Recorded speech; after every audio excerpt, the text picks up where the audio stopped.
firman Tuhan, jemaatku yang dikasihi Yesus, tiba saatnya kita mendengar kebenaran firman Tuhan. Sebelumnya kita datang kepada Tuhan, saya pimpin kita berdoa. Terpujilah namamu Tuhan Allah yang baik, yang telah memberikan keselamatan kepada kami, sehingga kami boleh ada sebagaimana ada pada pagi hari ini. Tibalah saatnya kami mendengar suara Tuhan berbicara melalui hamba-Mu. Kiranya Tuhan memberkati hamba-Mu, sehingga hamba-Mu boleh menyampaikan firman Tuhan dengan baik, dan seluruh jemaat-Mu boleh mendengar dan melakukan, bahkan mengerti akan maksud Tuhan di dalam kebenaran firman Tuhan ini. Terpujilah namamu Tuhan Yesus. Kami serahkan rangkaian pemberitaan firman Tuhan ini dari awal sehingga berakhir. Tuhan dipermuliakan, hamba dan seluruh jemaat Tuhan diberkati. Dalam nama Tuhan Yesus kami bersyukur. Haleluya, amin. Puji nama Tuhan. Jemaat yang dikasihi oleh Tuhan Yesus Kristus, sebagaimana yang telah dibaca oleh WL tadi, kembali kita membuka di dalam Roma pasal 1 ayat 1 sampai ayatnya yang ke-7. Dan saya akan membaca ayat yang pertama saja, ayatnya yang ke-1. Firman Tuhan berkata seperti ini. Dari Paulus, hamba Kristus Yesus, yang dipanggil menjadi rasul dan dikuduskan untuk memberitakan Injil Allah. Jemaat yang dikasihi Yesus, saya membaca ayat ini di Alkitab dalam bahasa sehari-hari. Roma pasal 1 ayatnya yang ke-1 berkata seperti ini. Saudara-saudara sekalian di Roma yang dikasihi Allah dan yang sudah dipanggil oleh Allah untuk menjadi umat-Nya, Allah sudah memilih dan mengangkat saya khusus untuk memberitakan kabar baik dari Allah. Puji Tuhan, melalui pembacaan firman Tuhan ini, jemaatku yang dikasihi Yesus, kita mendengar perenungan ataupun tema, yaitu dikuduskan untuk menjadi berkat. Dikuduskan untuk menjadi berkat. Alamat surat ini, jemaatku yang dikasihi Yesus, dialamatkan kepada jemaat yang ada di Roma. Nah, dalam bagian firman Tuhan ini, Rasul Paulus memperkenalkan dirinya sebagai hamba Allah, telah dipanggil dan dikuduskan untuk memberitakan Injil. Nah, yang menarik di sini Bapak Ibu yang dikasihi Yesus, di mana Rasul Paulus menjelaskan bahwa ia adalah orang yang dikuduskan oleh Allah untuk persiapan Allah dalam memberitakan Injil, firman Tuhan kepada dunia. Artinya Allah mempersiapkan Rasul Paulus untuk menyampaikan firman Allah dan memberkati banyak orang melalui firman Tuhan ini. Nah, termasuk kita sebagai anak-anak Tuhan. Firman Tuhan tadi dalam Alkitab bahasa sehari-hari berkata seperti ini. Saudara-saudara sekalian di Roma yang dikasihi Allah dan yang sudah dipanggil Allah untuk menjadi umat-Nya. Artinya Bapak Ibu yang dikasihi Yesus, walaupun kita tidak disebut sebagai hamba Tuhan, tetapi firman Tuhan katakan bahwa saya dan Bapak Ibu dipanggil oleh Allah menjadi umat kesayangannya. Nah, oleh karena itu bahwa kita ini sudah dipilih Allah menjadi umat kesayangannya. Ini artinya bahwa betapa pentingnya kita menjaga kekudusan hidup itu.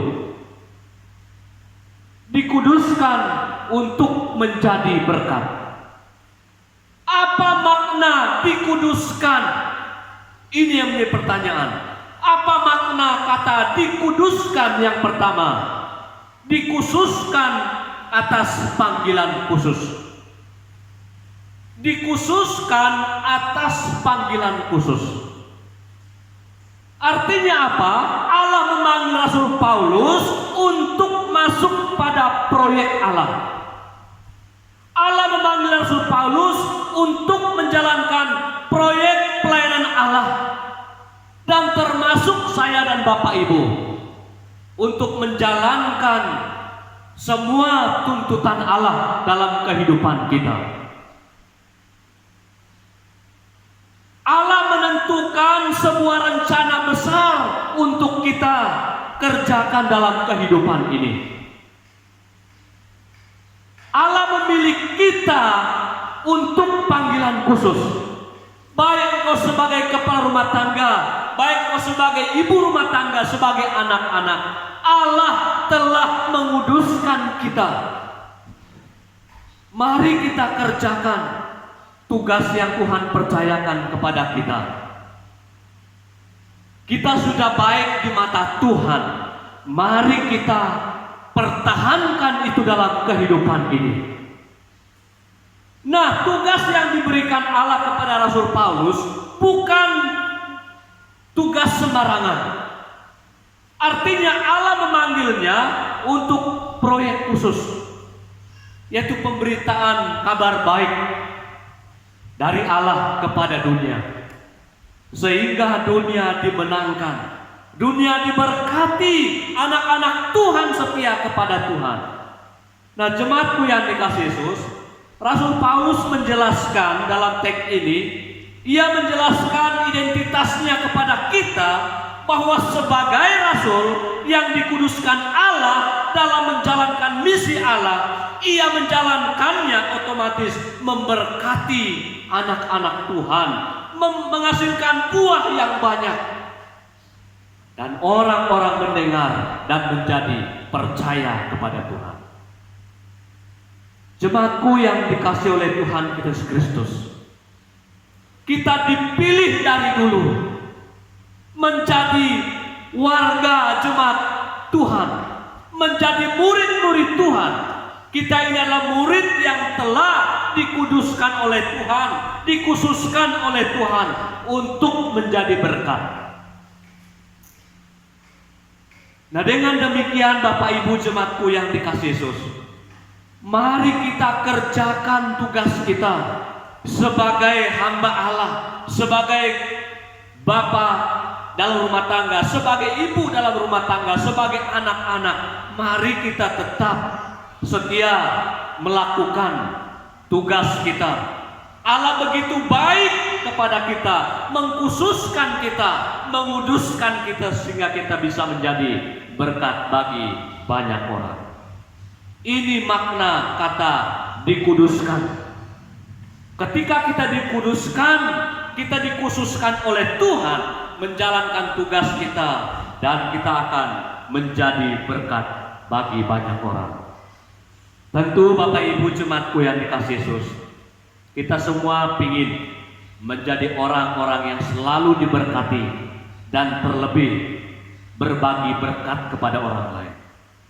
Itu semua ditentukan dengan yang namanya kita telah dikuduskan. Oleh karena itu, pertahankan Bapak Ibu kekudusan itu dalam kehidupan kita. Kudus di kaki, kudus di perut, kudus di kepala. Saya meneruskan kata-kata Bapak Pendeta Nyoman Enos. Ini sangat benar Bapak Ibu yang dikasihi. Artinya bahwa seluruh kehidupan kita perlu dikuduskan. Karena dunia Bapak Ibu yang dikasihi Yesus, dunia saat ini sering menilai kita. Menilai kita dari kaki sampai ujung rambut. Banyak sekali penilaian dunia. Oleh karena itu, firman Tuhan menegaskan kembali kepada kita, kita semua adalah orang-orang yang dikhususkan oleh Tuhan melakukan yang terbaik, dan kita telah dikuduskan. Melalui kekudusan itu kita akan menjadi berkat bagi banyak orang. Poin yang kedua, yang terakhir, makna kata dikuduskan. Dikuduskan menjadi berkat. Yang kedua, yang terakhir, menjelaskan konsisten dalam tugas panggilan. Dikuduskan ini menjelaskan konsisten dalam tugas panggilan. Kita melihat Bapak Ibu yang dikasihi Yesus, kemampuan Rasul Paulus diutus, ia adalah orang yang setia terhadap panggilan. Ini buktinya bahwa Rasul Paulus konsisten dalam tugas yang Tuhan percayakan. Ia setia terhadap panggilannya. Panggilannya apa? Menjadi rasul, memberkati banyak orang, menyampaikan suara Allah kepada dunia. Ini bukti bahwa Rasul Paulus konsisten dalam mewujudkan tugas panggilannya. Yang kedua, ia bisa menempatkan dirinya sebagai rasul, sebagai hamba Allah. Dia berhati-hati menempatkan dirinya sebagai rasul. Demikian juga kita sebagai jemaat Tuhan, berhati-hati.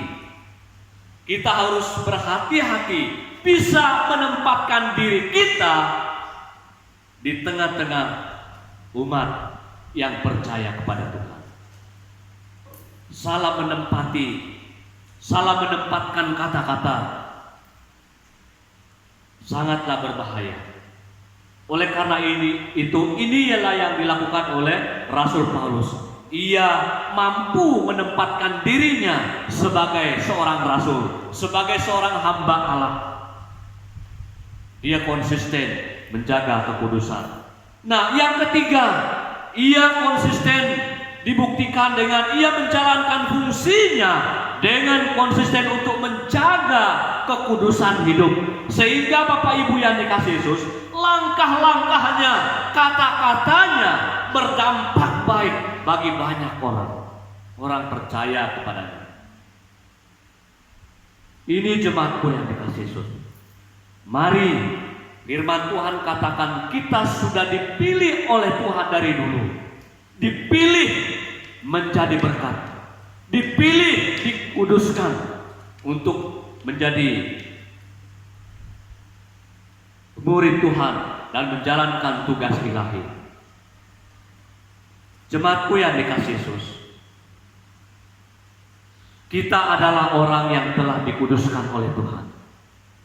Sekali lagi, kita adalah orang yang telah dikuduskan oleh Tuhan, disiapkan oleh Tuhan menjadi alat berkat-Nya.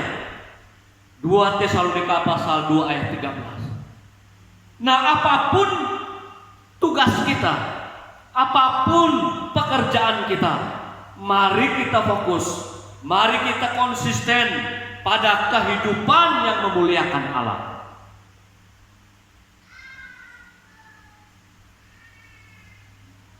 Tuhan tidak sekedar memilih kita, tetapi Ia telah menguduskan kita dalam semua rencananya.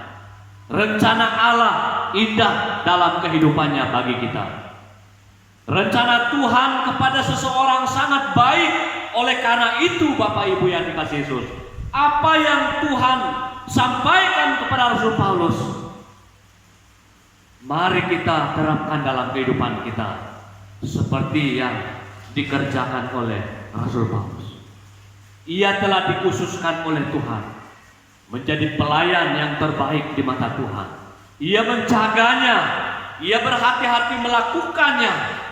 Yang kedua, ia penuh dengan konsisten untuk melaksanakannya, sehingga fungsinya sebagai rasul menjadi berkat bagi banyak orang. Dengan demikian, jemaatku yang dikasihi Yesus, kita menjadi berkat. Gereja kita menjadi berkat sangat ditentukan kalau kita menjaga dan melakukan tugas yang Tuhan percayakan.